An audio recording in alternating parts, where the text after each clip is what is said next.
Lag here. What's up, boys? I'm doing all right. Happy Tuesday. It is May 10th, 2022, and there's a whole lot of basketball. And well, there's some basketball. There's a whole lot more baseball tonight. So we gotta get down to the nitty gritty. We gotta figure out what we're gonna do. We're gonna do it in an expeditious manner because we got a basketball stream after this one at 4 p.m. Eastern, 3 p.m. Central. So we got a lot of work to do. So let's not waste any time. Let's jump into the weather report via Kevin Roth, rotogrinders.com/weather/MLB. Looks like all green, right? Anything particular that we need to keep an eye on? Winds in from left, Yankee Stadium. Cool. Baltimore to St. Louis says nothing singularly spectacular about St. Louis, but it's the first game this year I've seen with all the pieces starting to come together for hitting. Gentle wind blowing out, temps near 90, dew point around 70. All of these are positives for bats. So you like to see a bunch of green on these big slates. You don't like to have to play weatherman. We already have enough work to do when it comes to figuring stuff out. So we're gonna go game by game here, and I'm actually gonna add each game to the RunDFS.com MLB VIP spreadsheet. So if you are RunDFS.com subscribers, you're like, where the heck are the games at? Well, we're gonna put them in there. Don't worry, don't you fret. But yeah, it's just a busy day, so we need to get knocked out. What's up to the live chat? WS, Pinstripe, Pimp Josh, Basso, Jace Peters, Eric in the chat. I'm afraid to read half of the chat right now, but shout out to you boys. What up, EB? You're doing all right. You say you build assault rifles as a hobby? Wow. Do you like do it hanging upside down with a blindfold? This is my rifle. There are many like this rifle. You know what I mean? They're so cool. All right, let's start adding some games in here.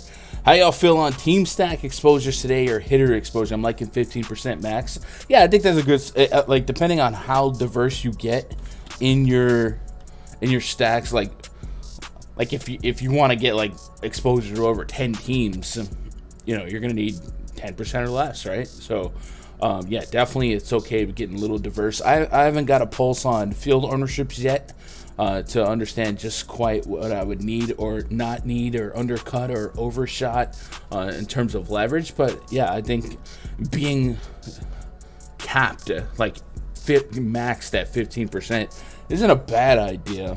But let's start with game number one, right? Yankees hosting the Blue Jays. So this has been a fun series all year long.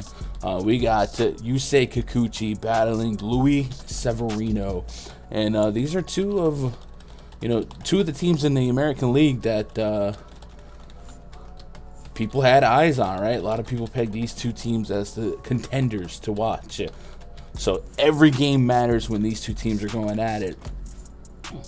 And if you're a Yankee fan, knowing that the Blue Jays have Alek Manoah and Kevin Gausman, well, you're supposed to win the Kikuchi game, and last time out, Kikuchi actually held the Yankees down. So we'll see if that holds true again today. Both lineups are projected, neither lineup confirmed.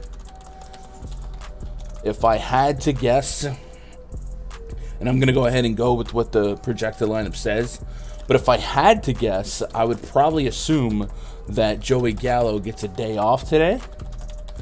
I think Rizzo has certainly proved that he can hit lefties just fine. Hit a big RBI double off a lefty yesterday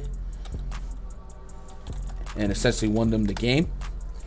But Joey Gallo is somebody I could see get the day off in lieu of the matchup being a little bit more lefty centric. Is this game? Yeah, this game's on the same. Why am I not getting salaries popping up? Did I put this? I didn't. No. Did I put the salaries? 1 second, chat. Let me get some salaries. There we go. Especially with Legos and screws after you drill the holes. Oh, you mean like just making guns out of like nothing?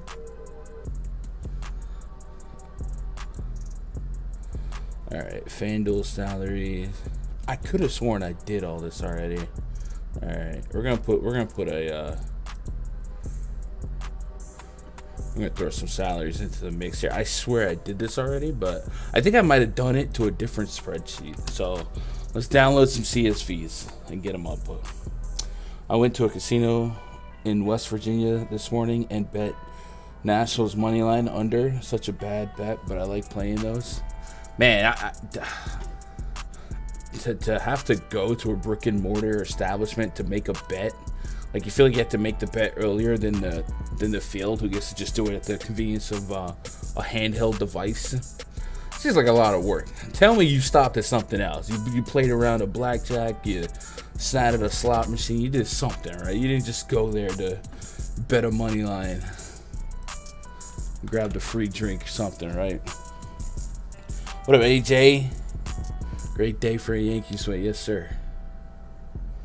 Las Vegas Aces, Hanby and Wilson fantasy points over, going in on WNBA. What up, Paul? Yeah, I think WNBA is going to be the wave here pretty shortly.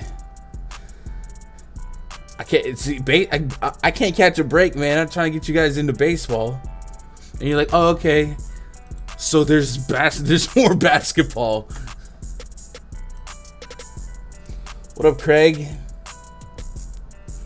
Philly Mariners, no runs, first inning, under. Looks like a good pick tonight. Just want to get a community PrizePicks, right? All right, I can dig that.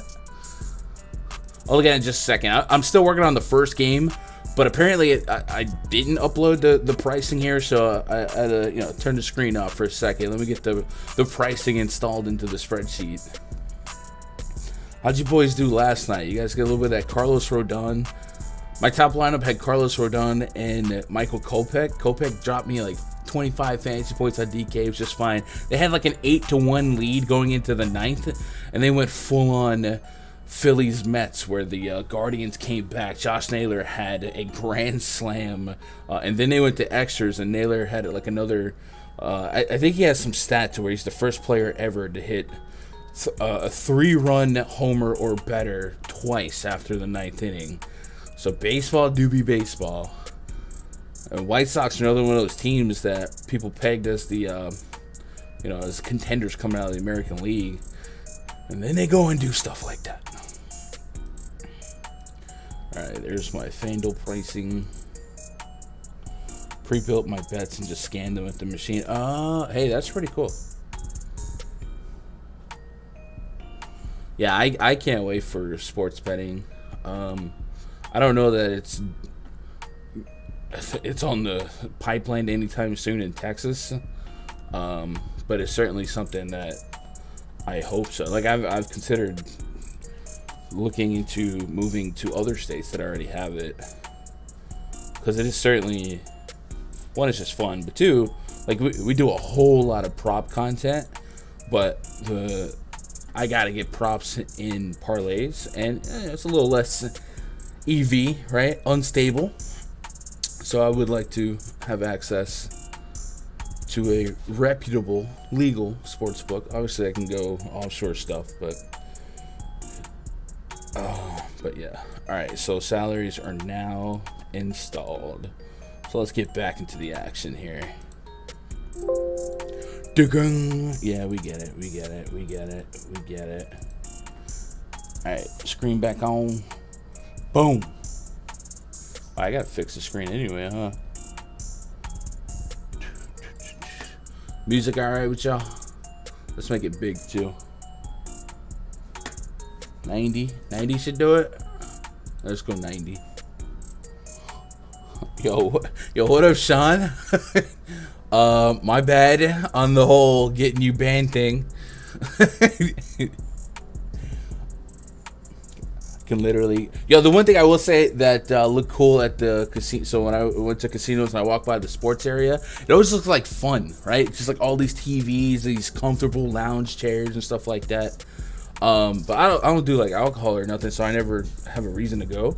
But it does look like a cool environment to kind of sweat multiple sports at once. So like in the thick of a 12 game, 10 game NBA slate, like that seems like cool to be at with your homies and sweat it all, right? I can literally get my morning coffee and make my bets. No one knows. That's pretty cool, man. That's actually pretty cool. Maybe it is better. I'm sure that they have something to cater to that. Anyway, Kikuchi versus Severino. Like I said, Kikuchi held the Yankees down in that Toronto start. We'll see if he can muster that performance again. More of a contact guy, but can steal some strikeouts here and there. 11.1% swinging strike rate, has been double digit in the swinging strikes in the last 2 games, including that Yankee game where it hit 15%. Is there a reason for that, where we're using different pitches more often? Look like he has really stopped using the slider. 30% in game 1, 21%, 15%, 6%, down to 4%. So is that on purpose? Maybe. The cutter in play a bit more. We know lefties that hang around a little bit longer can lean on a cutter. We know CC Sabathia, Mariano, like those guys were really, really big on using that cutter. Even Garrett Cole has added a cutter, and it's really helped him out quite a bit. So maybe the using the slider, using the slider less in lieu of the cutter more is kind of his secret sauce here, and then also the splitters in play a little bit more too. So let's keep an eye on the slider usage. It certainly feels like a dangerous pitch, especially against some of these big power lefties, or big power righties like Judge, like Stanton, Donaldson, guys like that. So that might be the reason why we're experiencing a little bit better swinging strike rate overall lately. And let's see if that's consistent with like Baseball Savant in terms of pitch type results. So we're going to be focused on whiff rates. So he's only got a 15% whiff percentage on that slider this year. So I think that's exactly what the issue is. He's not using this pitch anymore. So we're going to see his swing and strike rate, his whiff stuff go up. And his best whiff pitch is the changeup, which he doesn't use that much. And then it's the cutter, which we've seen him use a little bit more. So something to keep an eye on. If you're making notes, Kikuchi may not be the same pitcher if he's not going to use the slider at the same rate. So 6,600 is not a bad price for a guy, 5-6 starts into the season. And I love them Yankees, I do, but you can have good games against them, right? They bleed red. 6 innings in that last outing. Even if he's just a strikeout per inning, or even at 6.6K, he just gets you to like 12, 13 fantasy points. Like, I don't think that's an unusable result. So Kikuchi just might be in the player pool. So let's open up our player pool tab here. I'm going to put him at the bottom. Obviously, you know me, still the same OG. And I like the Yankees high key, so I'm gonna have Yankee stacks as well. But I think the likeliest outcome here, hopefully, is a little tight pitchers duel. Severino on the bump for the Yankees. He has definitely been a welcome addition. It's almost like picking up a brand new pitcher from his layoff for a couple years. And he plays with a lot of emotion, a lot of energy here. So far this season, he's got a 12% swinging strike rate, double-digit swinging strike rate in every game since opening day. That's what you like to see. The batted ball data on his side, a 3.5 Sierra, a 3.5 xFIP. So, sure, this is certainly less than an appealing matchup. This Blue Jays lineup does not project as a big strikeout matchup. But at 7,900, if he got you to 16 fantasy points, I don't think you're out of you're out of play either. So I think both pitchers are in play. At the same time, both offenses have the propensity to blast off at any second. So I do think if you are a mass entry guy like me, you're going to get exposure to both teams here. So we're going to play both sides of the fence. We're going to go Blue Jays, Yankees on the stack list, kind of put them towards the bottom. I think we can get with Kikuchi. I think we'll even put Severino in the bump here, and we're just dackering this game up, playing every range of outcome possibly, right? Let's get caught up on chat.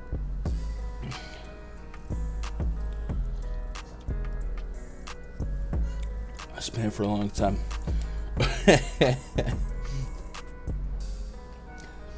They let you back again? Oh, Sean, a bunch of people tagged me saying that the other day they kicked you out of the of the stream because of my.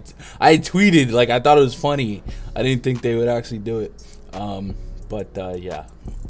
What up, AJ? Super nice weather in New York with some wind. Wish MLB would get rid of humidors. Yeah. So AJ, I would encourage you to maybe do a little research because I don't think I could explain it properly. But from my understanding, from reading up on this universal humidor situation that we got, is that humidors in every park isn't a net negative for offense. It's more of, and in some parks, humidors will help the offense. Some parks, it's going to neutralize it a little bit more. I think it has to do with like altitude and sea level and humidity and stuff like that. So I think if you get some time, just kind of Google humidor effects or impacts. I think a lot of people are immediately associating humidors universally to the downtick in offense this season, which it may be true, but it's also something that I think is consistent with the new ball, the dead ball. Baseball bought the company that makes the baseballs. They've changed that up a little bit. They've also, we've all said cooler weather. We also did have spring training. Pitchers are always ahead of hitters in development. There's a whole lot of moving pieces that I think came together, perfect circled into creating, an uphill battle for offense. But I think humidor might be getting too much of the blame. So maybe just look it up. I wish maybe I'll reread it later so I can explain it better. But from what I understand, is that it will actually help in some parks boost the offense, and I think it's parks that are like at sea level, stuff like that, like Miami. But don't quote me on that. But that's my understanding. It's something to do with altitude and sea levels and humidity and blah blah blah blah.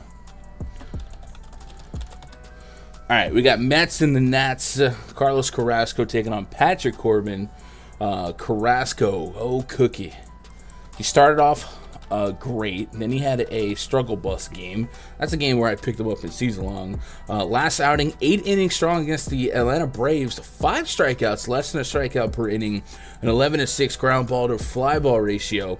Well over 90 pitches here, so that's a good sign here. You would like to see the strikeouts be closer to a strikeout per inning. But yeah, we're seeing a lot of cookie games here. Where 8 strikeouts in 5 innings, a couple double walk games, and some games where the fly ball to ground ball rate is pretty even. So metrically, looks like he's all over the road. So let's see if we can't make some sense in the results so far. So let's open up his card on Fangraphs, and we're gonna look at a couple of bits of information. Obviously, we're going to start with the swing and strike rate, the xFIP, and the Sierra. But I also want to kind of see if it's a split thing. 14% swing and strike rate. Only one game this season where he was single-digit swing and strike rate. His second highest swing and strike game actually came in that last Braves game, where he only got a couple of strikeouts on a 71% first pitch strike. So that might be a little bit of bad luck. And he just couldn't put hitters away. Batted ball data definitely on his side. 3.31 Sierra, 3.3 xFIP. Couple of games where the Sierra got above 4. Let's go look at the ground ball rates at 43%, fly ball rates at 35%. So generally speaking, he's keeping the ground on the ball more. The last 2 games, line drive rate got alarmingly high, very close to 30%. You don't want that. And then the infield fly ball rate's been high the last 2 games. So again, all over the road. Let's see if we can split that up even more and see if he's experiencing different batted ball data from lefties and righties. It looks pretty even, actually. 46% ground ball rate to lefties, 40% to righties. The fly ball rate pretty even at 35%. It's the line drive rate raises a little bit to righties. The pull rate is high. Hard contact rate's higher to lefties, so something to keep an eye on. But generally, not a massive split. So something to keep an eye on. Matchup-wise here, Carrasco's facing a Nats team that doesn't possess a ton of strikeout upside, at least not in this projected lineup. Only Nelson Cruz, Yadiel Hernandez, and Victor Robles have a 20% or better strikeout rate against righties the last 2 years. So maybe it's not a high upside matchup anyway, but I also think the price is a little bit low. I think for right now I'm going to refrain from putting him in my pitcher pool, but I think I could be talked into it as the day progresses. I don't think I could be talked into playing any Patrick Corbin here against the Mets.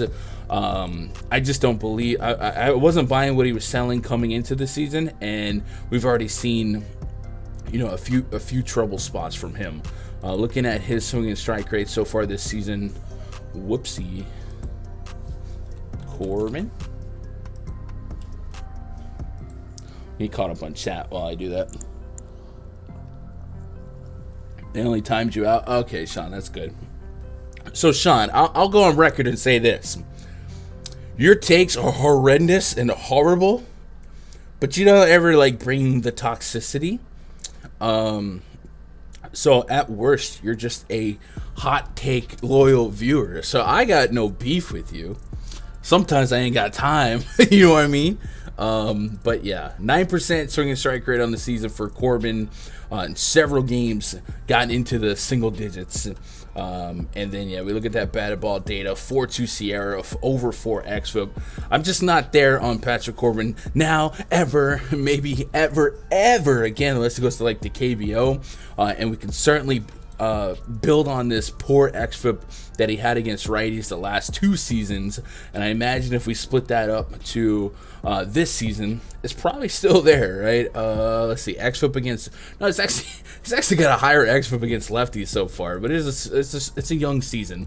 A 3.67 xFIP to righties, a 6.4 xFIP to lefties, and the BABIP is through the roof. 500 BABIP to lefties, 356 to righties. That's pretty high. If you're not sure what BABIP what this means, it's batting average on balls in play.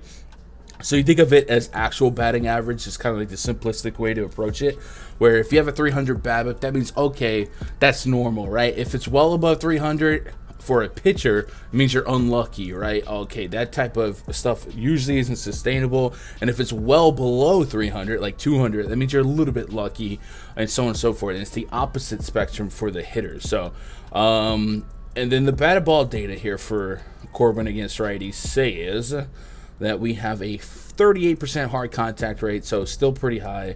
Not egregiously over 40%, but that's still right where Corbin lived or has lived forever. A 40% pull rate, fly ball rate, line drive rate's pretty high combined. So yeah, I have no quarrels going back to picking on Corbin here. And with this Mets lineup, I think some of my favorite bats to target Corbin with would probably be Francisco Lindor, Pete Alonso, Starling Marte. I just think I'm in on the Mets stack altogether. And then looking at this Nationals bullpen, they're below league average and just about everything, ironically, except homers allowed. So yeah, I think the stack has merit through and through here. So we're gonna add the Mets to the mix here. I'm gonna reserve the right to add Carrasco later if we get a weird Nationals lineup, but I don't think the Nats put out a lucrative strikeout upside lineup, so I'd be more inclined to just, dance with the Sotos and Josh Bells, guys like that, than I would be to take too much of Carrasco exposure, right? Pinstripe says, piggybacking the Humidor comment, the players can't give themselves a competitive advantage, but the teams can change dimensions of their park to keep Gleyber Torres from destroying your pitchers. Yeah, I mean, baseball's weird, but that's what's romantic about it, is that every park is different.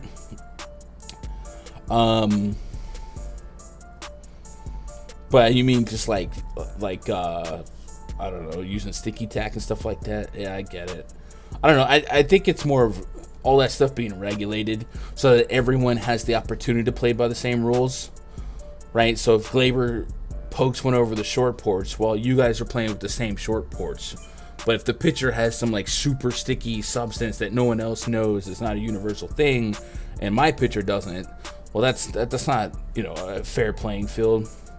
But I get what you're saying. What up, Travis? real quick, what kind of builds do you prefer for these larger slates? So on DraftKings, I like to do 5-man, a baseline of 5. I don't care if it's naked, but at least 5. And then depending on how diverse I get or how tight I want to get, I'll do 5 twos on DraftKings. And then on Fanduel, I usually do 4 threes. Every slate's a little different though. Sometimes, if I'm just not liking my ownership to a guy I really, really like because of, the stack rules, I might have to dial back a little bit. But generally, it's going to be 5 twos and 4 threes. But at the very least, 5, naked skinny 5s or whatever you want to call it, and then naked 4s. But full stacking is certainly the vibe, because especially a slate like this, there's more than likely going to be a team that drops a couple touchdowns. What up, Dennis? That's the sweetest thing a YouTube host has ever said to Sean. Oh, man. What up, Gilbert? What up, Miguel?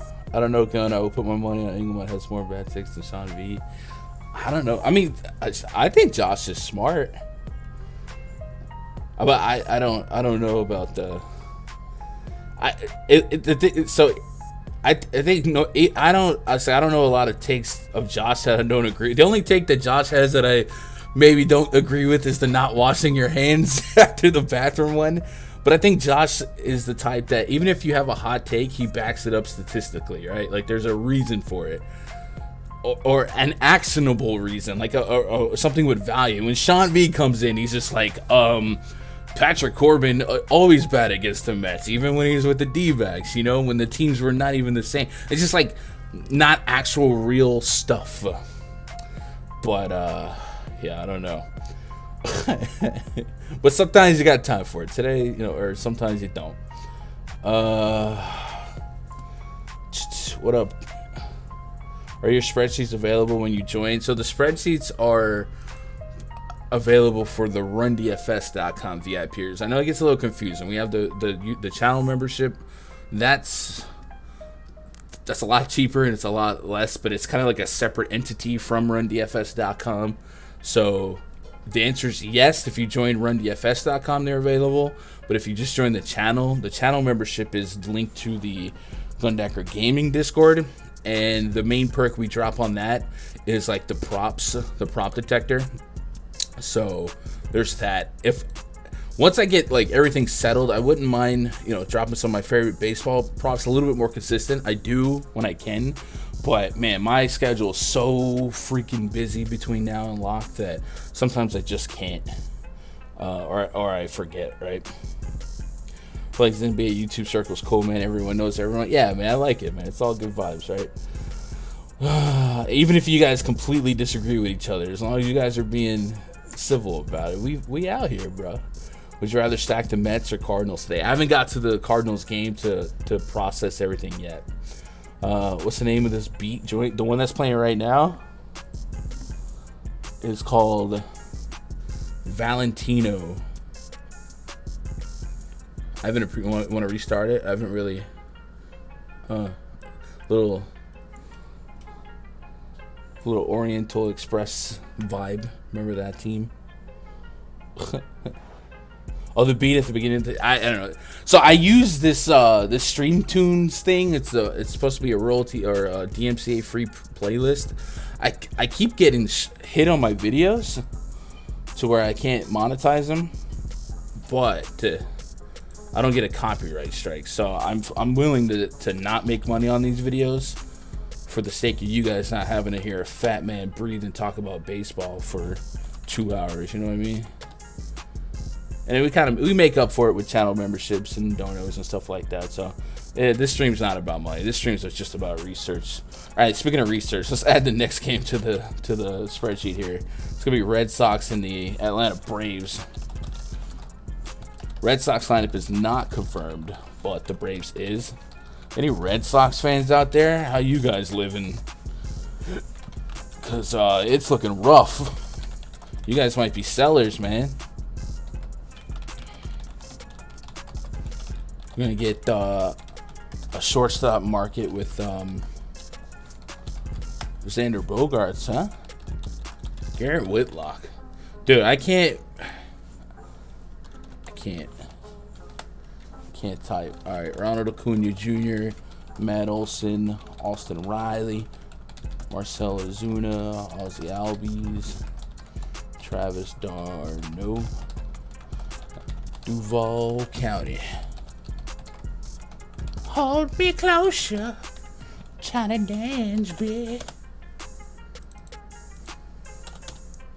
Travis d'Arnaud.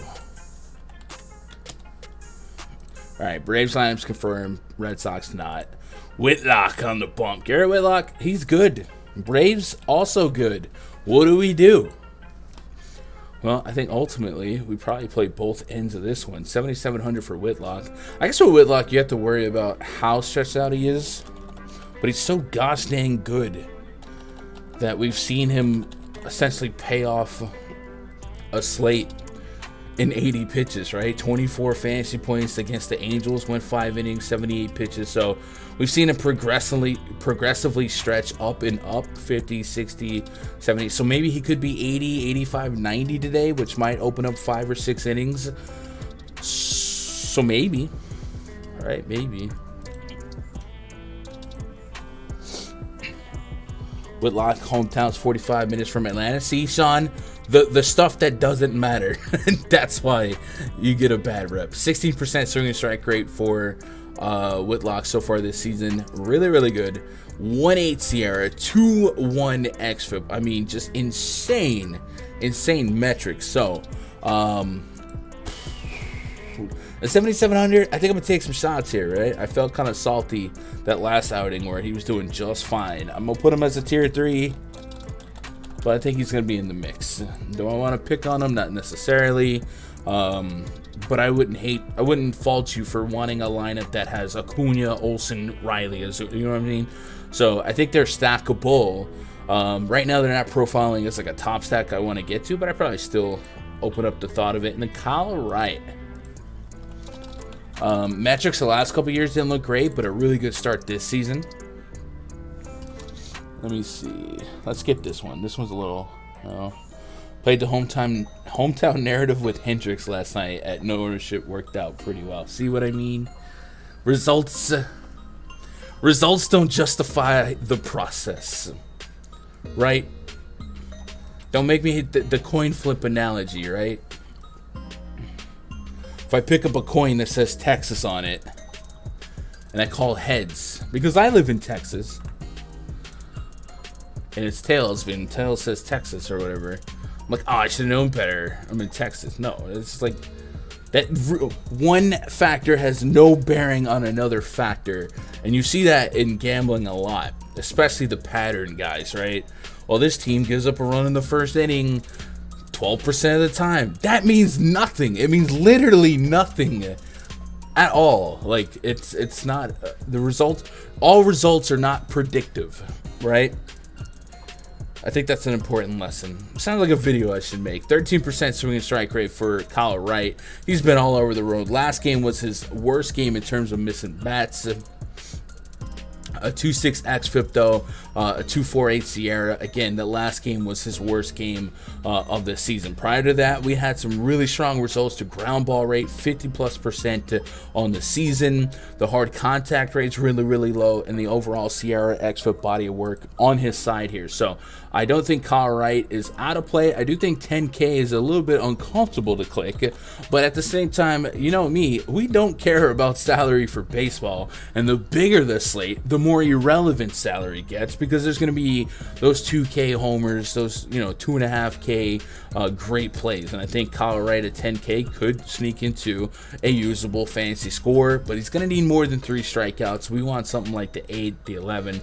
Essentially, we want more than 20, maybe even 25 plus fantasy points. So if you think that's very possible against a struggling out of the gate Red Sox team, you certainly could introduce Wright into the player pool.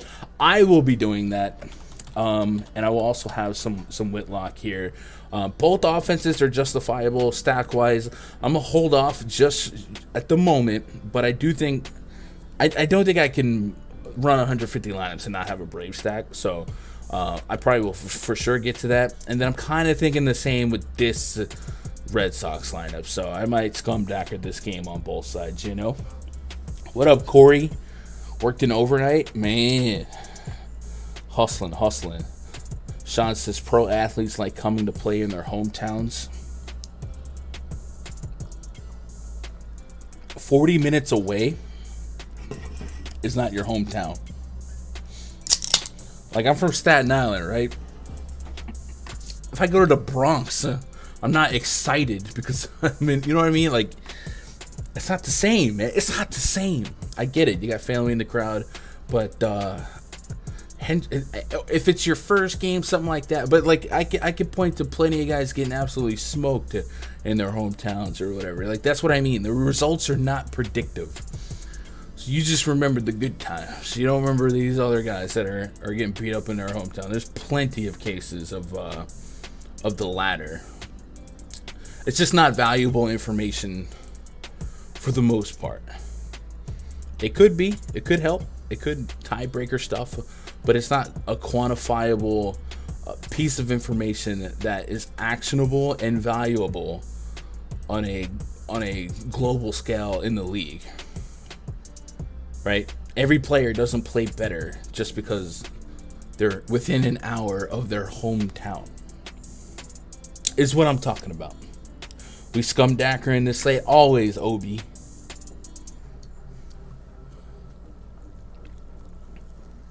Rozier goes off in Cleveland for a reason. God dang it, Sean. God dang it, Sean. Terry Rozier, DKP by game log at Cleveland Cavaliers. Last 10 games. So there's going to be good games, right? Then there's going to be bad games. 12, 24, 24, 21. So the actual information that matters is Terry Rozier. He's a 25 to 30% usage guy, and the Cavs have been bleeding fantasy points to guards. That's the stuff that matters. You take, well, he's from the town, so he's got to do well, and he does well some of the times, but not all the times. So that's what I'm saying, Sean. That's what I'm saying. Best start on time today, Josh. I don't know. I'm gonna try. We got a lot. I gotta speed it up. Right? We gotta blow over a couple games that are just non-factors. All right, so let's add the Astros into the mix here. Jose Altuve, Michael Brantley, Alex Bregman, Jordan Alvarez.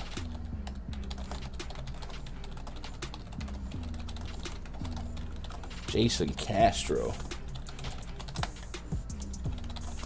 Verlander. I'm trying to type as fast as possible, chat. I didn't realize we were... I guess the start time was a little later than Jose Miranda.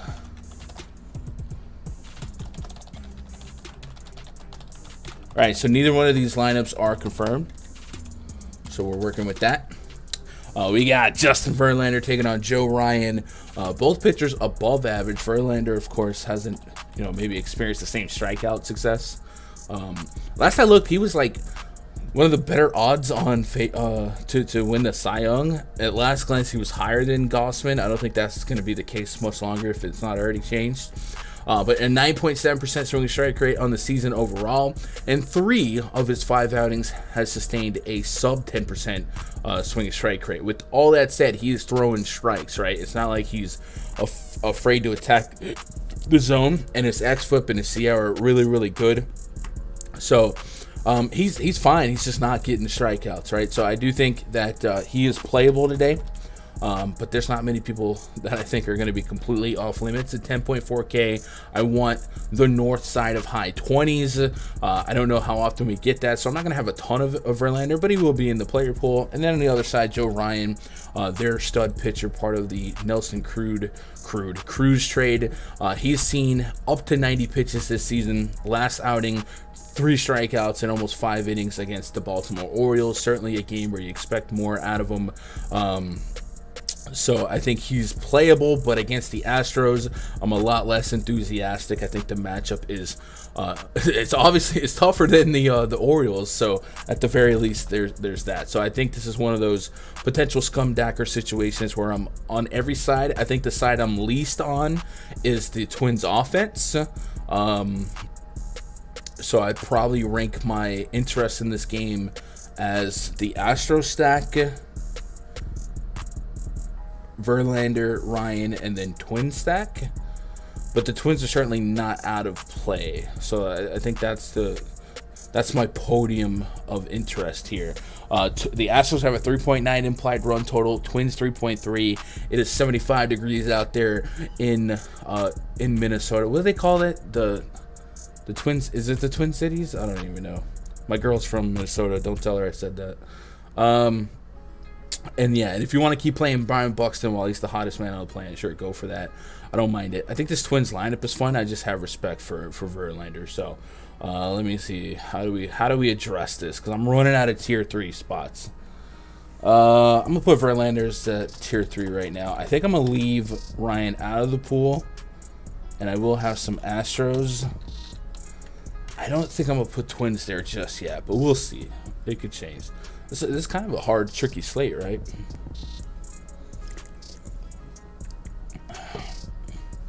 Nope, not True Gun. Nothing's 100%. Yeah. Nola on DK just might, maybe. Jason Castro revenge. Hold on. Do we gotta figure out what Astros player is from Minnesota? All right, so I'm gonna guess it's not. Okay, maybe none of these guys are from Minnesota.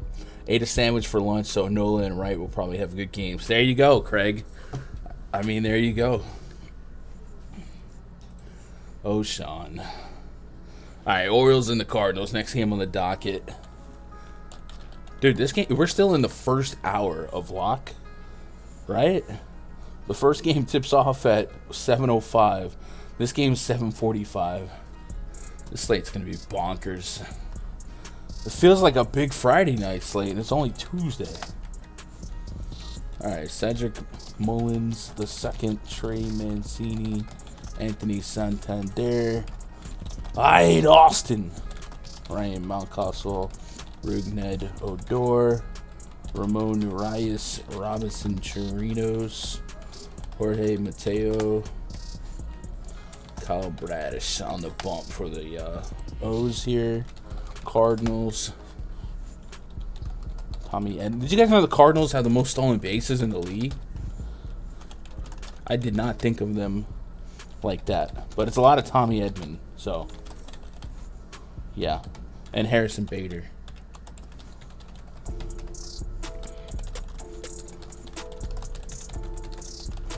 Paul DeYoung.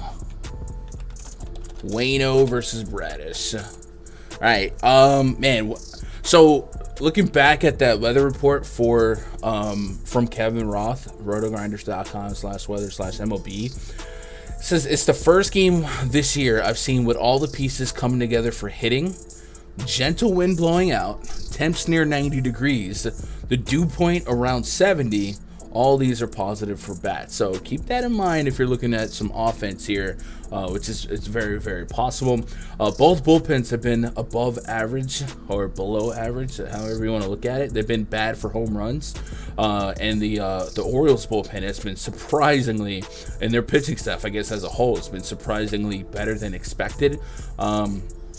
Wainwright is a get me over, eat 6-7 innings if he can, usually less than a strikeout per inning type of guy.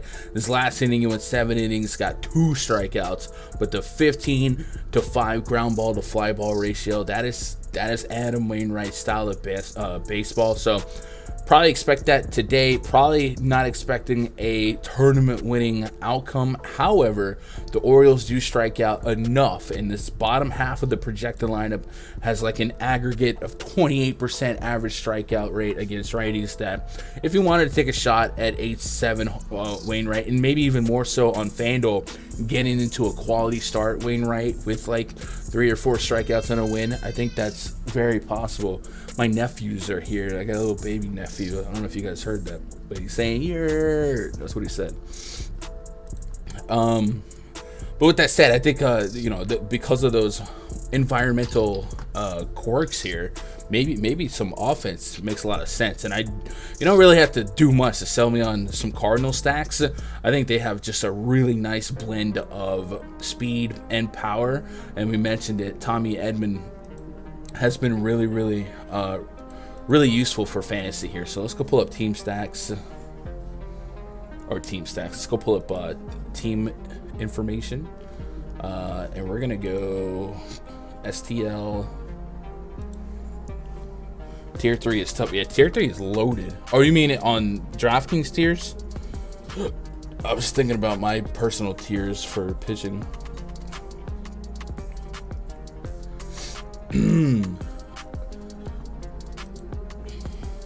Thought my baby woke up. My bad, 2/3.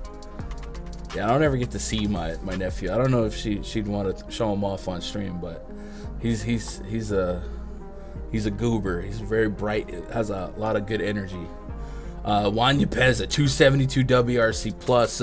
Nolan Arenado, 193 WRC plus. Tommy Edman, a 152 WRC plus with 7 stolen bases. So this is a really high octane offense that has a lot of viability for stacking in DFS. And then if we look at I guess batted ball data, I was gonna pull up his StatCast, but usually Tyler O'Neill has one of the highest barrel rates in the league. And let's see, hard contact for Tyler O'Neill is only at 27%. That's intriguing. So I think we're gonna stack some Cardinals by default. We just go and do it. My personals, yeah, it's pretty busy. Hopefully when we're done, I can nominate a big guy into tier 1, tier 2, teaching him some wrestling moves. Nah. I mean, he's a baby.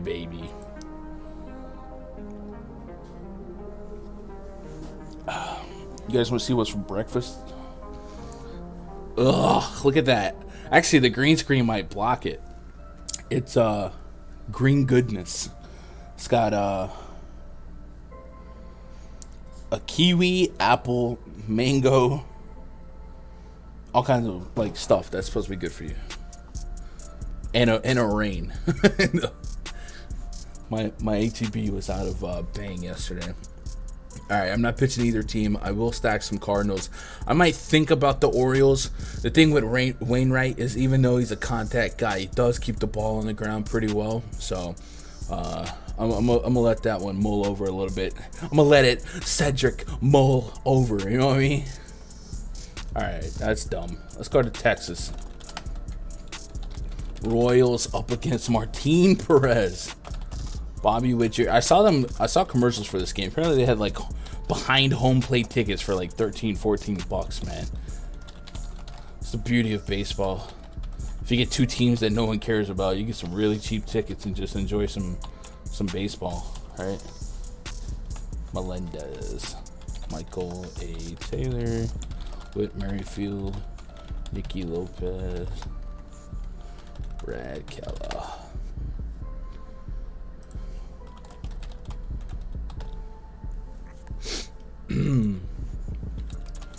That is actually a confirmed Royals lineup. I got cat fur in my nose, so it looks like I have a Coke addiction, but I really just have a cat. You guys ever have that? Not the Coke addiction, the cat, where the fur is all over stuff and it just like floats up to your face, and now you're just rubbing your face for a bit.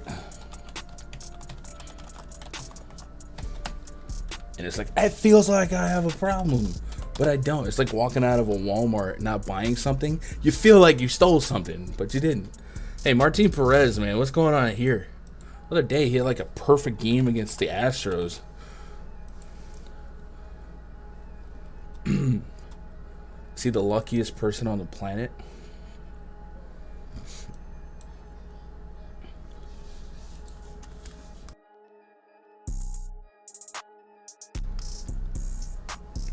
.5% swinging strike rate on the season. A 401 Sierra, 396 xFIP against the Astros is really good. That last game, though, looked a little bit more like Martin Perez. 5.5 Sierra, almost a 5 xFIP. The ground ball rate elevated. That's usually what you expect him to pitch to contact, but typically, historically, that has led to a high batting average allowed to righties. This season, it has not been the case. So let's see what the BABIP is to righties. It's 263, which could be like, it's a little on the lucky side, but it's certainly not like crazy. So that's interesting. Do we have any like weird pitch mix that he didn't always have? Cutter, fastball, curveball, changeup.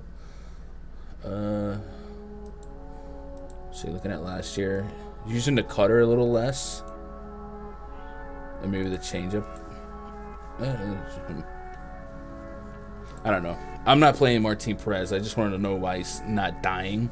And it's a Royals team that is not great. 86 WRC plus against lefties this season. So I might cherry pick from this game on both sides. They're kind of a same pitcher, right?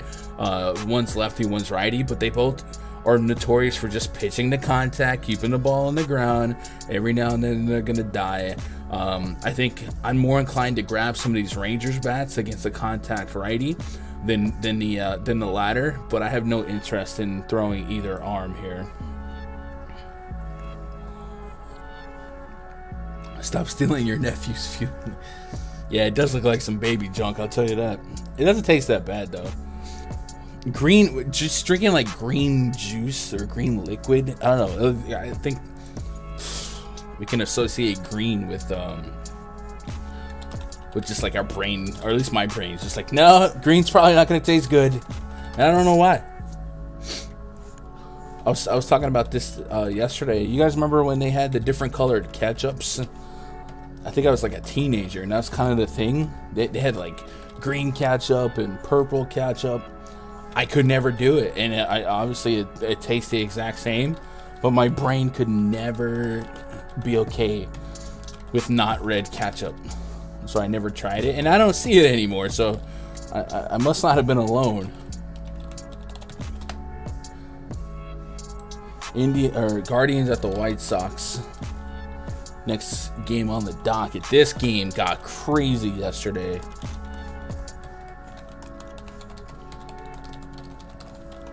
I mean, just insane. I was on the White Sox stack for what it was worth. Early in the game, Gavin Sheets has an error in right field, which there's a fun clip of the commentator cursing. And then, they end up with like an 8-1 lead in the ninth inning, and they blow it.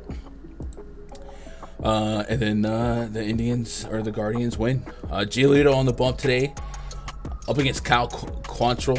I think Giolito's going to be in the player pool.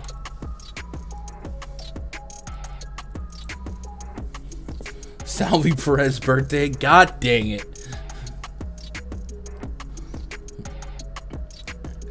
So this is one of those, if Salvi homers today, Sean, it's not because Salvador Perez has a 4.21 rating on the bomb detector, right? It's not because it's generally a good matchup. It's because it's his birthday, is what we're coming to realize. I think he might have the highest rating on the bomb detector so far on the day. He's second so far. So if Salvi homers today, you get the victory lap his birthday. But the process says, hey, he had a great rating in the bomb detector. All right, we're going to play some Giolito. I'm not going to play any Quantrill. I'm going to stack some White Sox. We do have to kind of speed things up a little bit. So I think this is one of those games where White Sox have a run total close to 5. Yesterday, they got back Yohan Moncada. We'll see if he plays again today. Sometimes, guys come back, then they take a day off, something like that, just by the team. But this is a big piece of this offense, able to break up the righty death row, the Tim Anderson, the Abreu, the Luis Robert, couple of switchies in the mix. So this team's getting a little more dangerous. They're still waiting on Eloy Jimenez to get healthy, but this offense is going to be a fun offense with power, with speed. So yeah, I'm gonna stack the White Sox here. Quantrill, no thank you. Giolito, yes, we'll play some Giolito. Not gonna be like extremely high on Giolito exposure-wise. But Michael Kopech was able to have a solid game yesterday. It's still a team that bleeds red, and Giolito has amongst the most strikeout upside on the slate. So just him being one of the best individual pitchers, I'm going to have some exposure to him. But it's not a matchup I think is like baking with K's, and there's still Jose Ramirez, Josh Naylor's on fire, blah, blah, blah, blah. So that's how we approach that one. A little White Sox and a little... And a little Giolito. Do we start Giolito as a tier 2, or do we want to promote one of these threes? I'm gonna start Giolito as a tier 2, but man, it's getting crowded. It's getting crowded, and they also might ask him to maybe keep the bullpen out of the game a little longer after yesterday. Going back to sheets, yeah, I think that's fine. All right, Rays and Angels. Raising Angels. Shohei Ohtani, 2 homers yesterday. Had his first professional grand slam. Didn't even do it overseas. That shook the slate up late, huh? Although he was not as... The Angels were not as high owned on DraftKings as I anticipated them to be. I had Ohtani at like 4%. Which that never happens.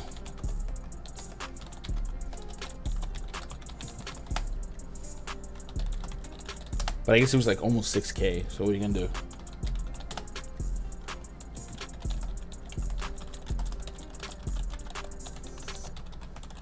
What are you going to do?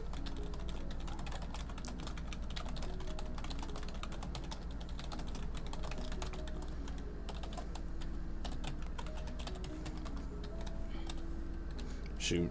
What did I just do? Reed Detmers. All right, lefty versus the Rays. Corey Kluber on the bump for the Angels. I'm probably not going to get to Kluber here, but I don't think it's a crazy thought. But I don't think I'm going to do it. I think this Angels team has just been really doggone good. They got a 121 WRC plus against righties so far. Kluber has kept the ball on the ground over 40% of the time. 3.38 xFIP, 3.3 Sierra. I was gonna say, does he have like the benefit of Tropicana versus not? His 2 road games are at Chicago, might have been a weather game, and then at Oakland, extremely favorable pitchers park, and especially the Oakland also gives you a pitcher friendly lineup, if that makes sense. So I'm gonna be a little bit pessimistic here, and I'll probably err on the side of caution and not go too crazy with Kluber. And then Detmers, I think that's gonna be a no for me as well. But let's double down. Let's double check. We did get a Yankees lineup. I see you. What is that looking like? Do we have Gallo out? We do have Gallo out. So as expected. As expected. Batted ball data here for Detmers, 417 xFIP, 404 Sierra, and that experienced a season high in his last outing. 8% swing strike rate. Yeah, if you're going to dare the Rays to put the ball in play, that's a problem. And yeah, Mike Zunino, a 4.34 rating on the bomb detector. That's a problem. If they leave Detmer in this game, and I mean, I guess they have to. But let's see what is Detmer's K rate to righties so far? A 2.3, wait, 8.0, wait, what? How does that work? Okay.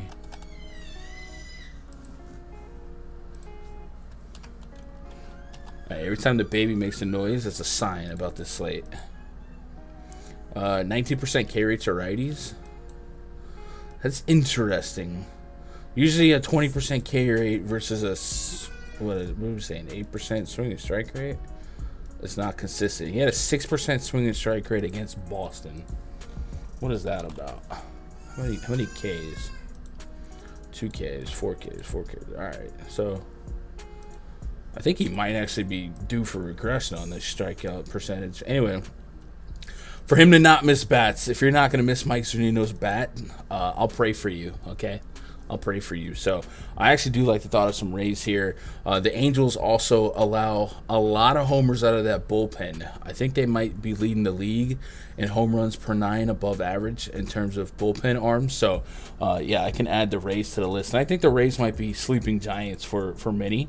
And they have some fun names to get to. And they're second in the league in stolen bases, and they're pretty well spread out. It's not like the Cardinals where it's Edman and Bader. You got a bunch of 3s and a bunch of 4s, guys like that. So Kevin Cash plays aggressive. So I do think the Rays make sense as a stack here. So I'm going to add them to the list. You just made the list. And then maybe the Angels. The downside with the Angels, though, is they're a hard to get to stack. Ward, Trout, Ohtani, Rendon, even Walsh. Like, this is a aggregate of over 5K each. So it might be a hard to achieve that 5-man stack without, sacrificing somewhere else. So maybe if I do stack the Angels, it'll be like a sub stack or a 4-man stack on DK. But we'll see.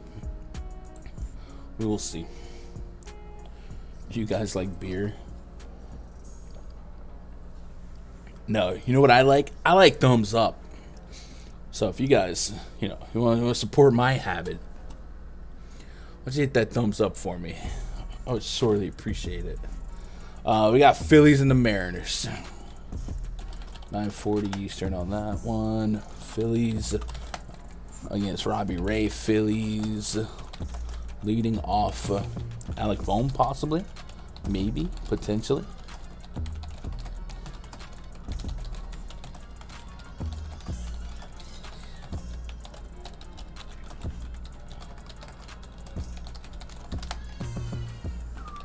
Aaron Nola.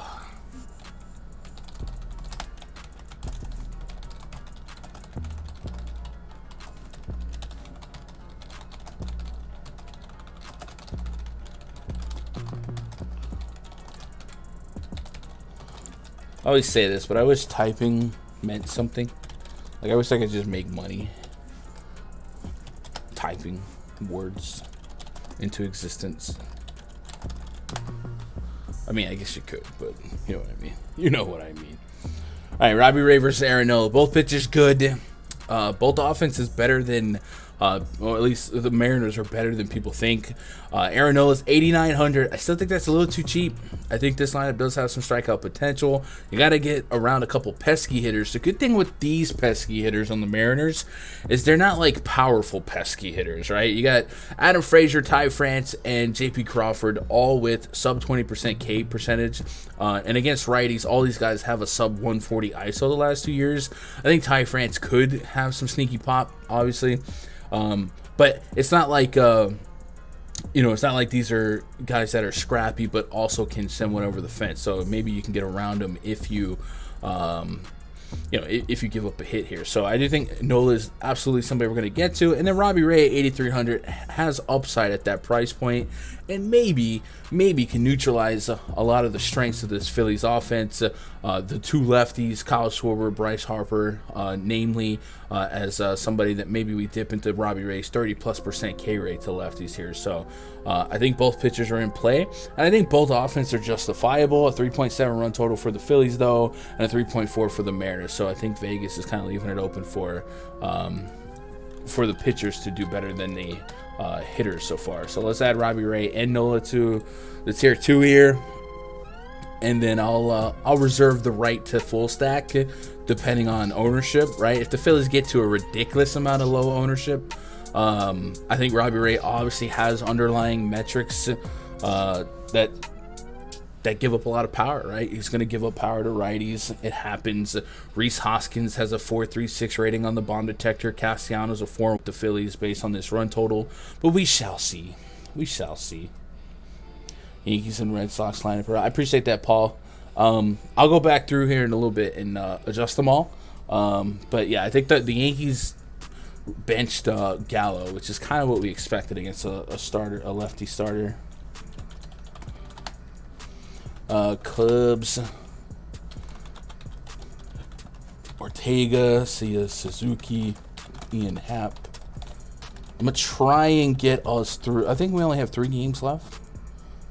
So, hey, man, that's not too bad, right? For as much blabbering as I've been doing in 90 minutes, we might be on track to get this done. We just might.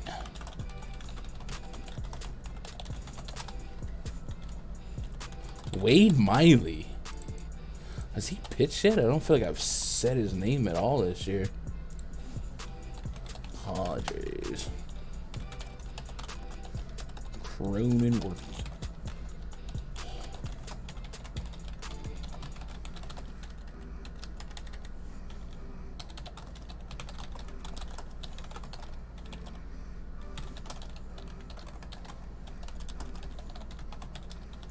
Trace Thompson. Trace on base. I know most of you guys know this, but some of you guys don't. Trace Thompson is Klay Thompson's brother of the Warriors. So he can make it splash. 3.2 run total for the Cubs, 4 for the Padres. So Mike Clevenger coming back. This is huge for Padres fans. They're going to be paying attention here, right? Because there is a world where this Padres team, and you look at the NL West so far, and I think Manny Machado right now should kind of be your thought for National League MVP. But there is a world where these Padres that have the same amount of wins as the Dodgers, without having Tatis, Mike Clevenger, Blake Snell, guys like that, like they could be better. And that's scary to think about. So Mike Clevenger, what do we got in minor league rehab starts? If I'm hand building a lineup, is ISO the best stat to look at when trying to decide on a hitter?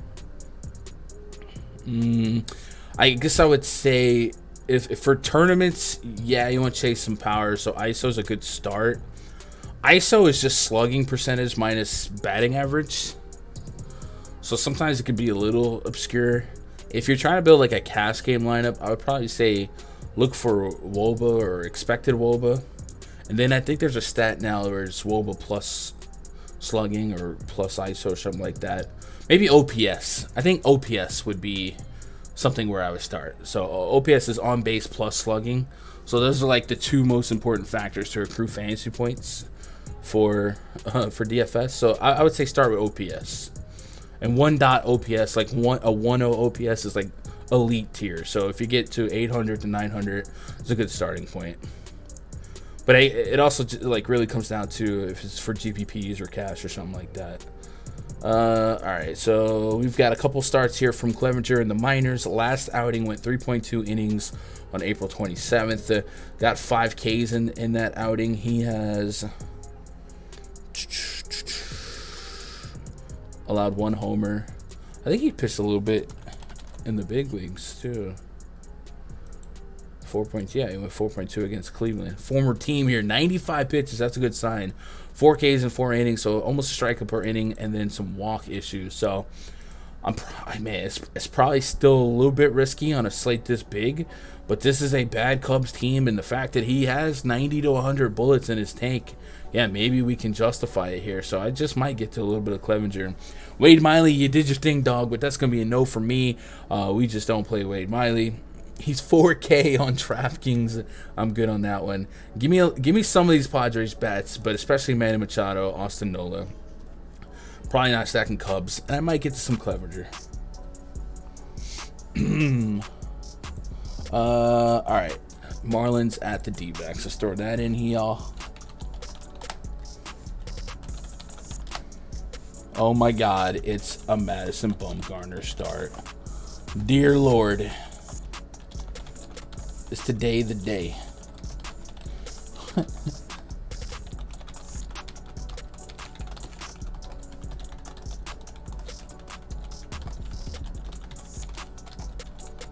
Joseph Dunand.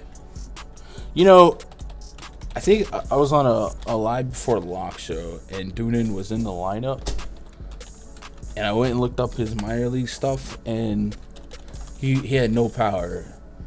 And would you believe it that his first hit was a homer? I was like, yeah, this guy doesn't have any power. He's from the minors, so whatever. So, yay me.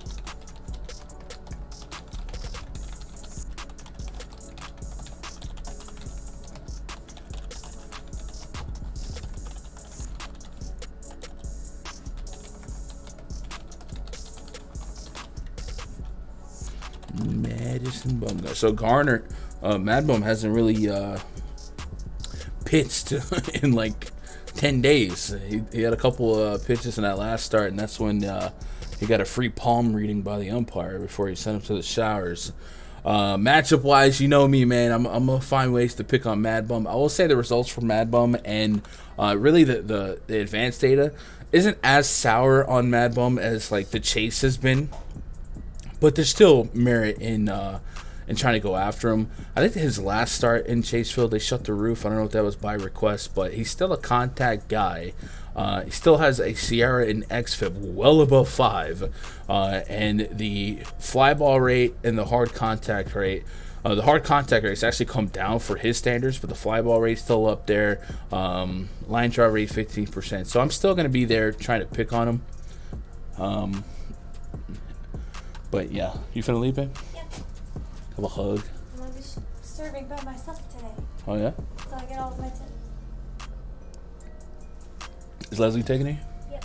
Nice. You feel better? A little bit. My side still is killing me though, so this is going to be interesting. Chad, Danny was in the hospital yesterday. It was. She was all banged up. Thought we were gonna lose her. I was like, you know what, Doc, just pull the plug. She wouldn't want to live like this. What? And they're like, sir, she's not hooked up to anything. I know. Just pull the plug, Doc. Bro. The only thing plugged up was the phone charger. Okay. All right. Bye. Have a good day. See you tonight. I love you. I love you. Jesus Luzardo.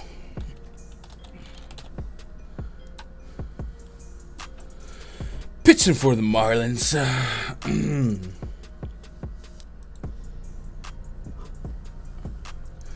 13.2% swing and strike rate. Cool. Just 2 games that was well above 10%. That last outing he was working on getting there as well. And the D-backs do have an elevated strikeout rate, so I'm just kind of on the fence with this game as a whole. I guess the price adjustment for Luzardo makes it a little tougher to click. Let's see, Chase Field, roof open.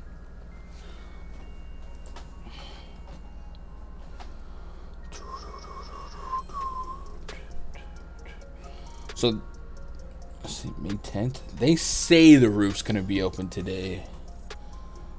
I don't know if I believe it. Although it is down to like 90 degrees. A balmy 90 degrees out there. So, when the baby's saying stack against Mad Bum, I'm doing it. So, if the roof, I mean, obviously, if the roof stays open, it's a plus for hitters. So, I might be interested in these Marlins against Mad Bum. I'm full-fledged slot machine, boys.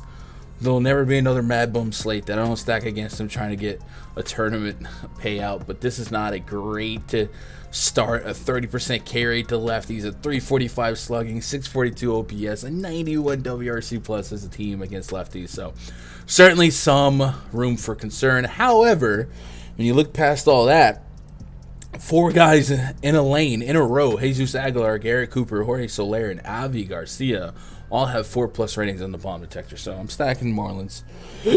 And then Jesus Luzardo, let's see. What's his split K percentage against righties so far? Because that's mainly my concern. He had an elevated line drive rate, if I recall. That's where I was all over that Manny Machado double dong. So he's a 32% K rate to righties. That's pretty good. A 189 average. Is he still having this line drive problem? Let's go. LD percentage. 25.5% line drive rate to righties. So it's coming down. It's still high. Hard contact rate is still through the roof. The pull rate's still through the roof. So he kind of looks like Robbie Ray from a couple years back, where elite K guy, but if you can make contact, there's a problem. And Jordan Luplow, Ketel Marte, 2 guys at the top of the bomb detector ratings for this game. So maybe we'll look at them. I think I'll give them enough respect not to go crazy here. But, yeah. Your offline, check your connection. Chad, am I still with you? My YouTube said I'm offline, but I think I'm online. And with that said, we've got just one game left on the slate, and that's the Giants and the Rockies.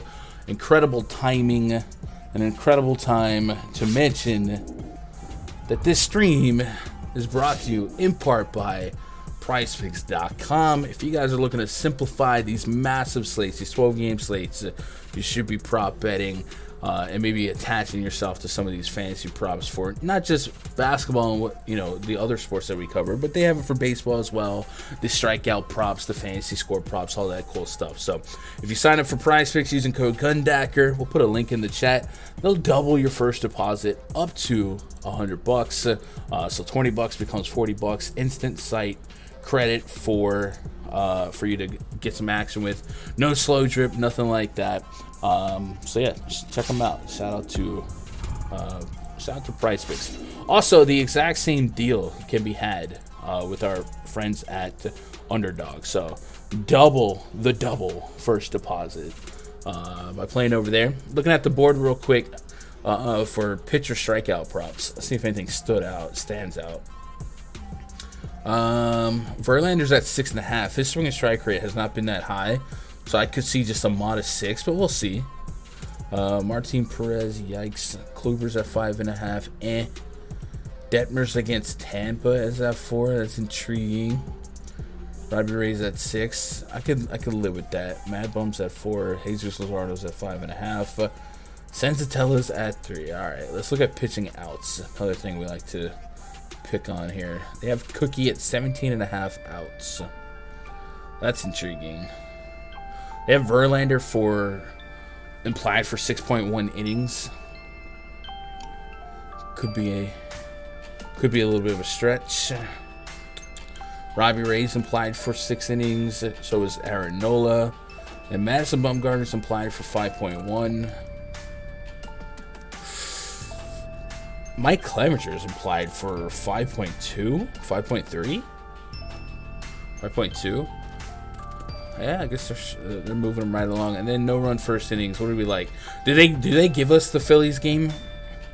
They do. Robbie Ray versus Aaron Nola, no run first inning. I'd probably take that. So let's add that to the list. No run first inning, Phillies and Mariners.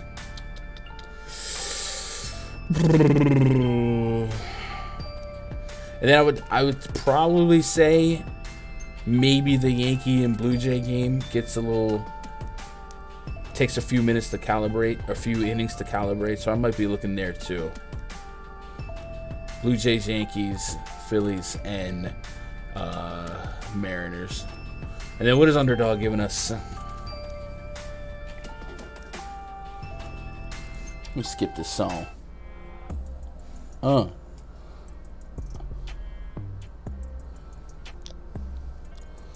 Couple early games that I'm not really there on. 80.5 pitch count for Kikuchi.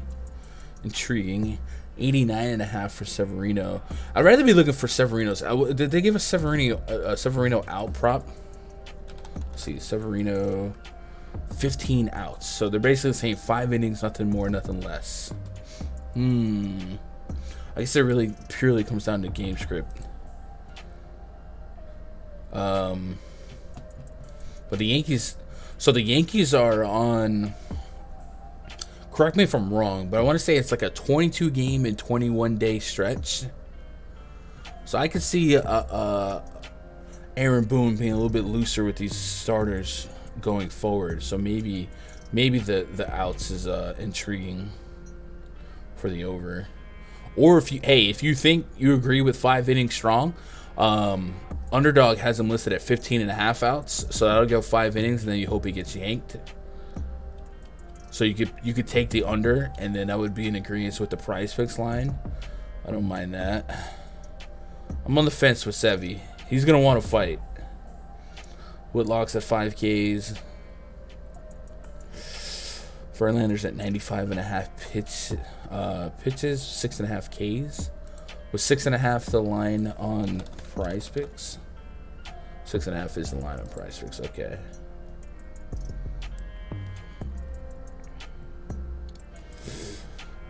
What about Edmund fantasy points? He's got 6.5 fantasy points. That I kind of like that. I guess it's not a lock that he would lead off. We're projecting him to lead off, and like we said, he leads the team in stolen bases. And if we look back at Kevin Roth, He says this is probably the weather-wise the most hitter-friendly game of the year, so might be something to keep an eye on. What else we got here? You guys have any props that you're on?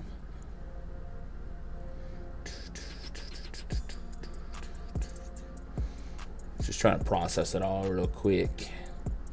Like, they have Kluber at 5.5. Was that linear with Kluber?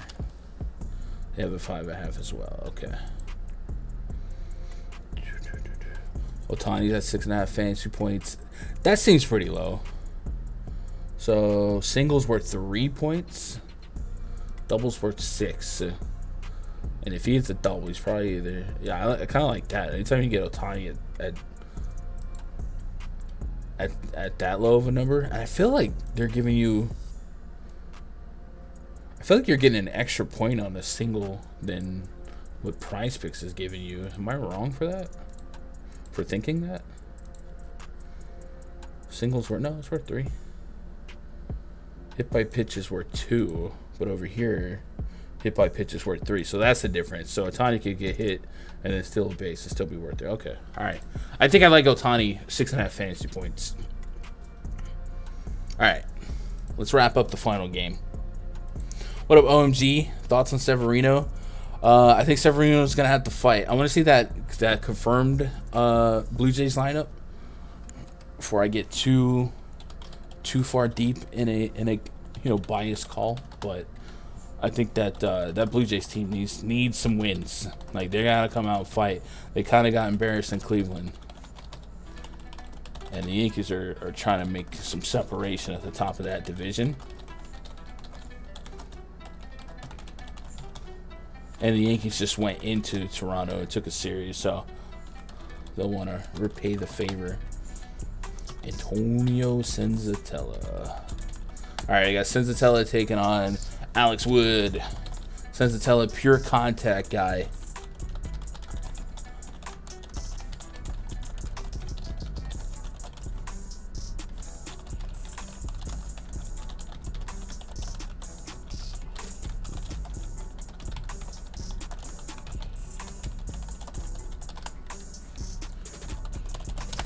Alex Wood on the bump here for the Giants. I might have some interest here.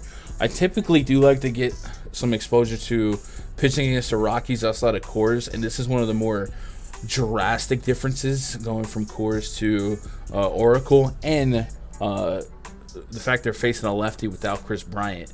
Intriguing. 10% swinging strike rate for Alex Wood so far. 3 of the 5 games, he has been way more contact than not. The first pitch strike rate is still pretty high, so that's a good sign. The Sierra xFIP on his side.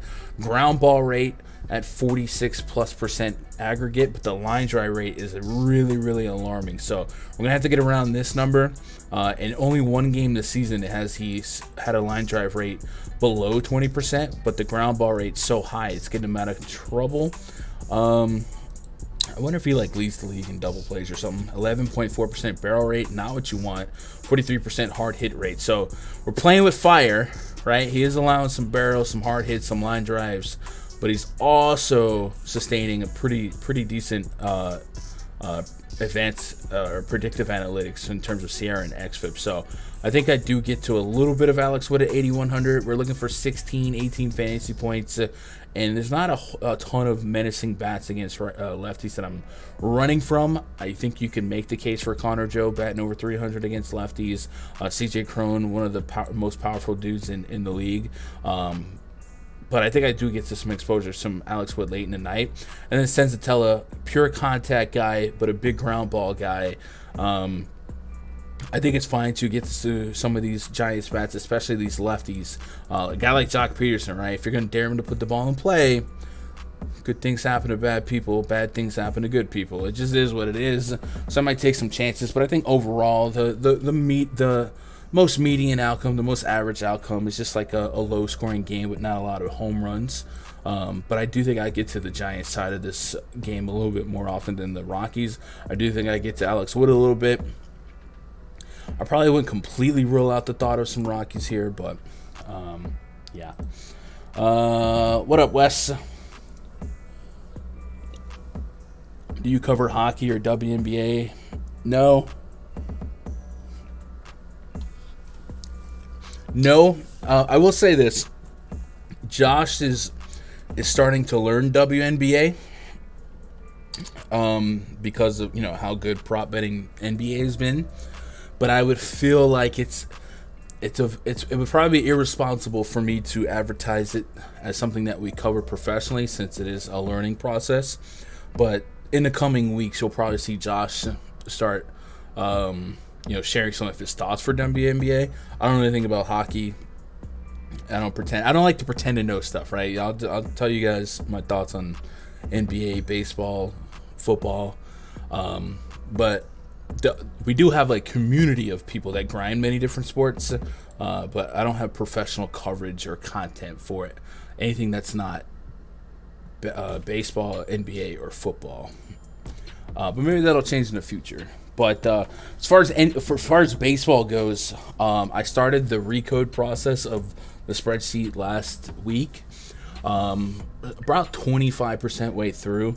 Gonna redesign a couple things, make some new algorithms, the aesthetics on the front page to show 2022, all that good stuff. And then I want to do MLB projections. I think MLB projections are largely useless, but you have to have something in the optimizer. So I'm trying to write an algorithm that I think uses a lot of the data that I appreciate to make an individual number. So there will be some changes in the next week or so in terms of what the official product is. But no, long answer is no. We just do baseball, basketball, and football. You're knee deep in WNBA, yeah. And I like Josh's brain. I like how it works for basketball. So I'll trust it. But like I said, it would be irresponsible to advertise WNBA content, especially like advice. And I don't want to mislead people. But if you trust Josh, and I do, I'm gonna tail it. And he wrote, "You people."